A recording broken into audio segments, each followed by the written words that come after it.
Hi there, karibu tukuze matunda, and today we are back at Tumaini, and this is where we are growing tree tomatoes, and I've been posting about this project from when I started, and I'm excited today to post yet another update. And exactly we are 5 months since we started this project. We planted these seedlings on the 5th of December 2020, and today being the 4th of May, that's exactly 5 months. In today's update, I've been receiving a lot of feedback from a number of our ardent followers and other people from our WhatsApp and Tamariro forum group asking me what is this that we do to our trees.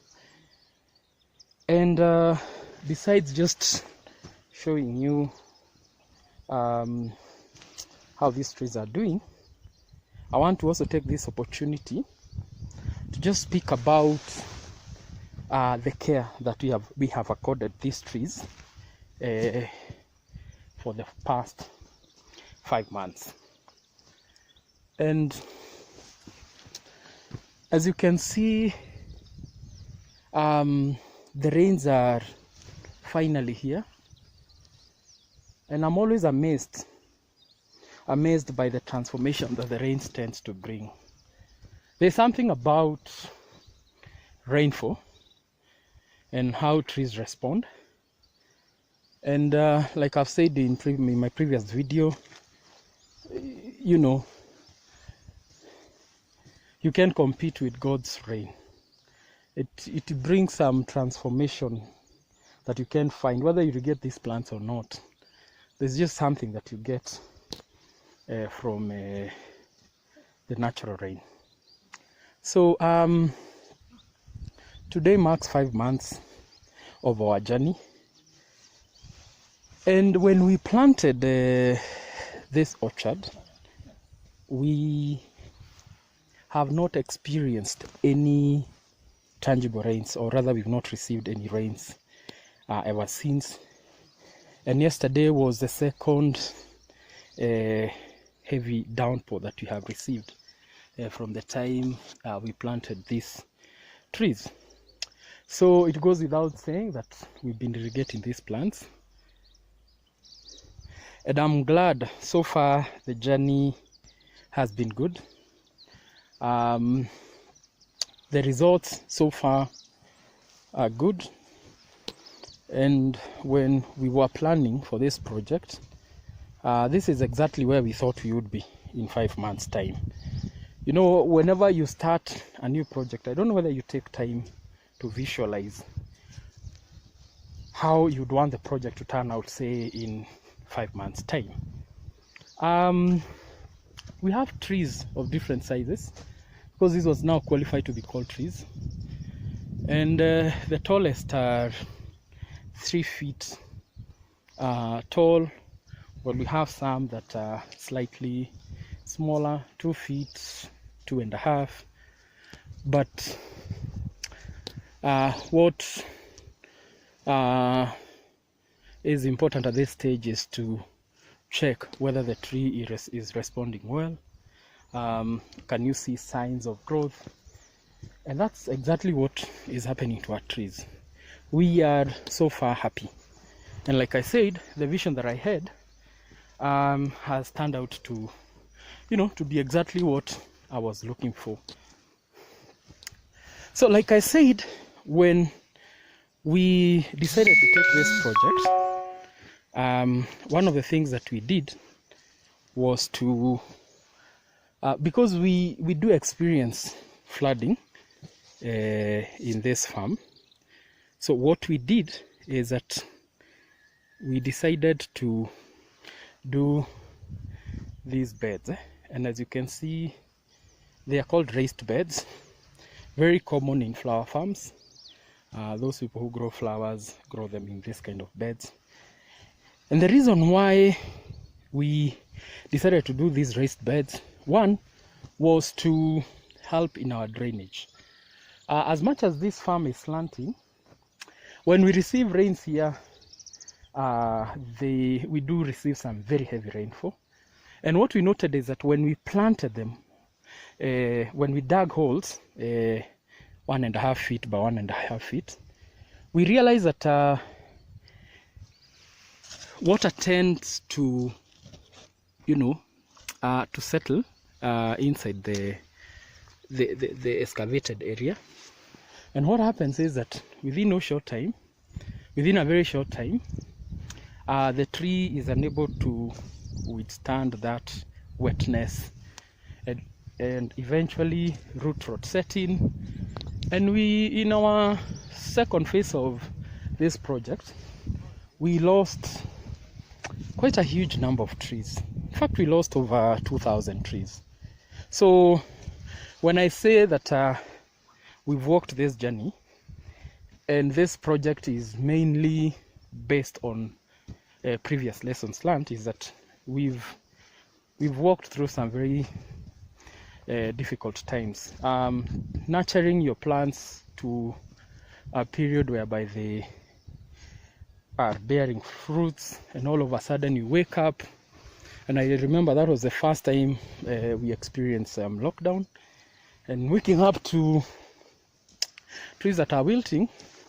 Then if you are to repeat the same project, then you do things differently. So that's why we decided that in this farm we will never dig holes again. So we work with raised beds. So like yesterday, we received some very heavy downpour here, and these mitaros, or these raised beds, were able to help us drain any excess water, and only what the plant needs is left behind. So that is the reason behind us doing the raised beds. So from doing the raised beds here, of course, and the spacing for these raised beds, we did from one bed to the other, from this tree to this other tree, or from row to row, it's 3 meters. And from this tree to the other, we maintained 2.5 meters. So then we dug a hole here on the raised bed, whereby we mixed our well-decomposed manure and then planted our tree. And of course, we did lay the drip lines, and our trees started growing. We usually don't use fertilizers when we are planting, but we do top dress in 2 weeks or 2 months, or in a month's time, when the plant has already adjusted and you can see some new signs of growth. So some will advise that you use TSP, triple superphosphate. Others will advise that you use DAP. But again, this is based on the soil test that you carry out. So whatever the results for the soil test will say is what, those are the instructions that you're going to follow. So here we did use some well-decomposed manure, and from there mixed it well with the topsoil, planted our seedling. Because it was very hot, we did mulch, and as you can see, using dry grass, and that mulch has been holding very well. Then from there, after a month, we came back and we top dressed with the 1717 fertilizer. And of course, what we've done in between is that we initially, when we planted them, we would maintain a 1 week schedule, whereby, because they are young seedlings, you have to spray them regularly. So we usually use a fungicide, an insecticide, and of course, if you have a foliar, then you can use a foliar. So that has been our spraying regime. So the first 2 or 3 months, we maintain a 1 week spray. Then from there, of course we went to now 2 weeks. That is after the plant has adjusted well to the field and it's able to withstand the elements. So one thing you realize that I'm talking about intervals, about dates, and what we usually do is that we do keep records. I've trained my farm manager to ensure that we capture all the data about this farm, and if you visited here, I'll show you the records. So from planting, I mean, we've walked the journey. One of the biggest challenge is that we rely heavily on hand dug wells, and at some point our water need exceeded the amount of water that we had. We also have a reserve of 120,000 liters where we harvest water from the roof up there. It's a big tank there, and our water at some point was not sufficient enough to keep this farm going, but we kept on pressing. And what I tell any new farmer, whenever you're planning your orchard, first ensure that you do a calculation of your water needs. So initially when I started, we would irrigate these plants every day, and we would ensure that every plant would get 1.5 liters of water. So the question is, how do you measure 1.5 liters of water? So the drips that you're seeing here, these buttons, the button drippers here that you can see, there you go. Of course, there is my water expert adjusted them in a way that if you open the drip system here and it runs for 15 minutes, every tree will have received 1.5 liters of water. So again, you need to work with experts. There's no shortcut. And if you do the calculation, here we have the initial phase was around 480 trees, and what you're seeing on this lower side is phase 2, and that's why you're seeing the trees are slightly smaller, but they're coming out very well, and you can see they're growing with a lot of vigor, and we are loving what we are seeing. So this was phase 2, which we did shortly after, but that is because we had to ensure that we had laid the drip here. So when we ran low of resources, we first did not want to plant until our infrastructure was ready. So again, watering, it is something that we've been doing. At least we would jump a day, and of course one way of conserving water is the mulch that you're seeing here. So this farm has a lot of grass growing, and so we usually cut it, dry it, because you're not supposed to mulch with anything that has not well dried. For obvious reason, it will transmit pests and diseases. So yes, watering is the other thing that we've been doing. Spraying, we've been spraying them so initially I said we would spray them in intervals of 1 week.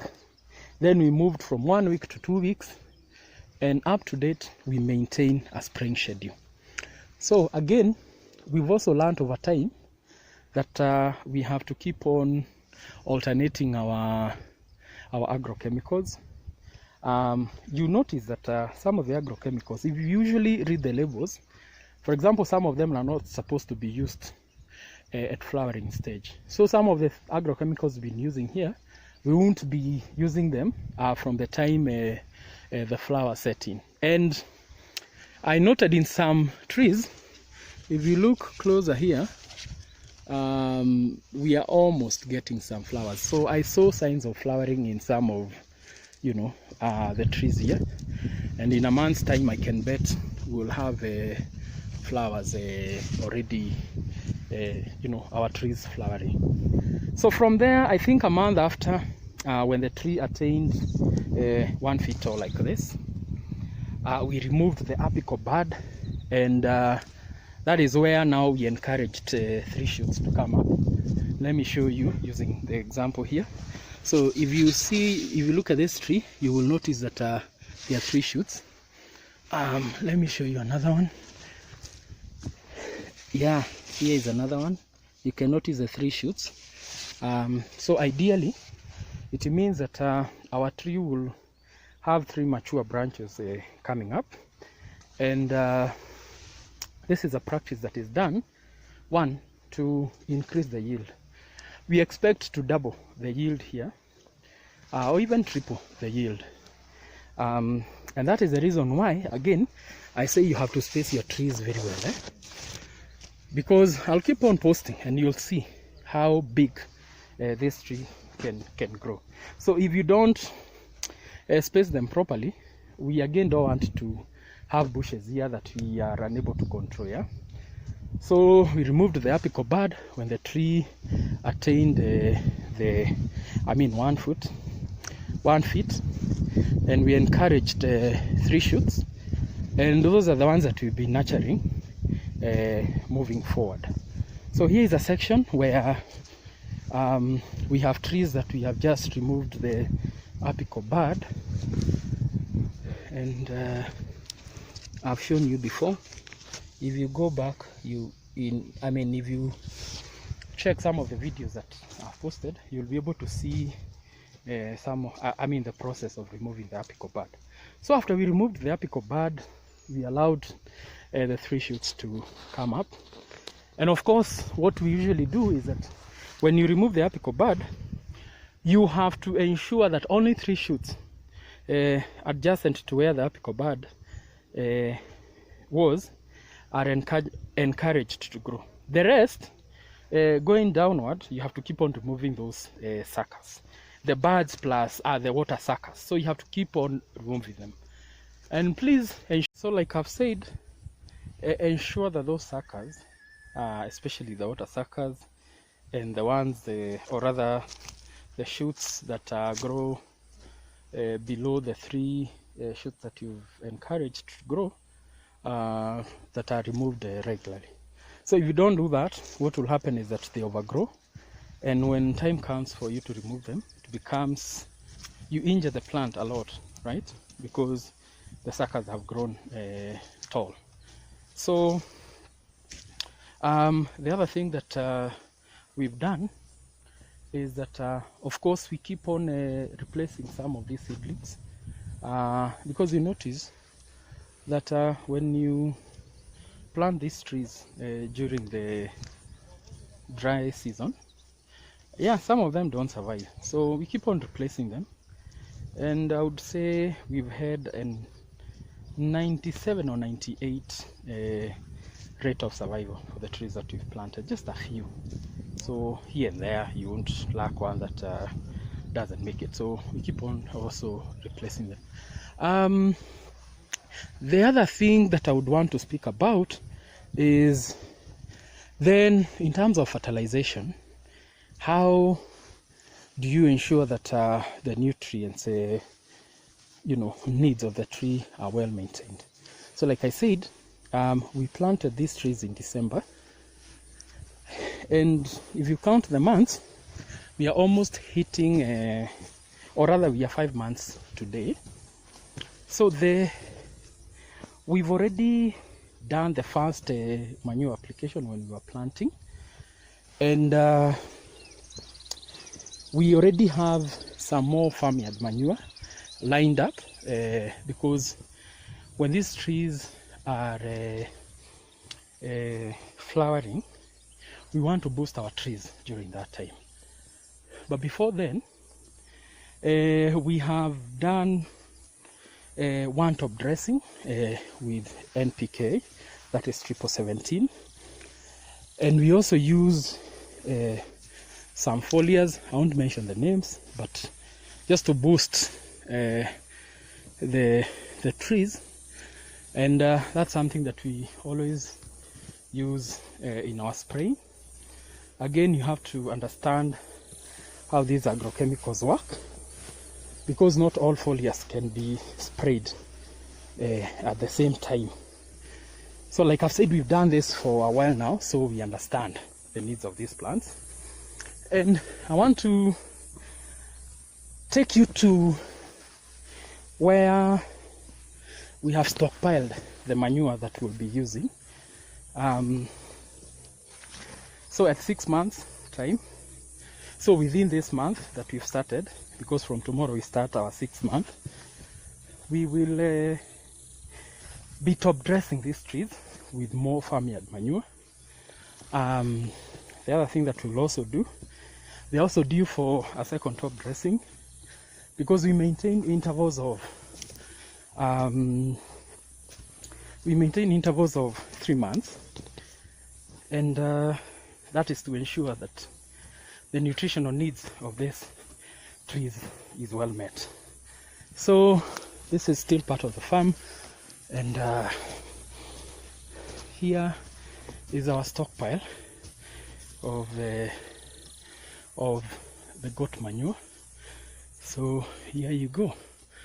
So this heap that you're seeing here is basically goat manure, and this is what we'll be preparing. It's very raw. We get it from Laikipia County, and we need to prepare it further because it's not well decomposed. So what we'll be doing is that we will add some EM. Those are bacteria that help us in breaking down the manure, and we'll also be adding a bit of ash, just to ash acts as a catalyst, and of course you enrich your manure with potash. Then of course we will look for that black manure, black pepper, whereby you're going to cover it and be mixing it well, and in 3 weeks time it should be ready. So if you happen to top dress with this is not well decomposed manure. You can already see that this is raw manure, and we need to prep it further. And there's a mistake that many farmers do. They assume that this manure is ready. For us, we would rather take more time to prepare it and ensure that we do the right thing. So yeah, the farm life continues. We have to keep on taking good care of our plants, and once a flowering set, of course I mentioned that you're going to change the regime set, the spraying regime, and many other things. So keep it here. I'll keep you posted. Remember to subscribe, share your feedback, and share this video. Thank you.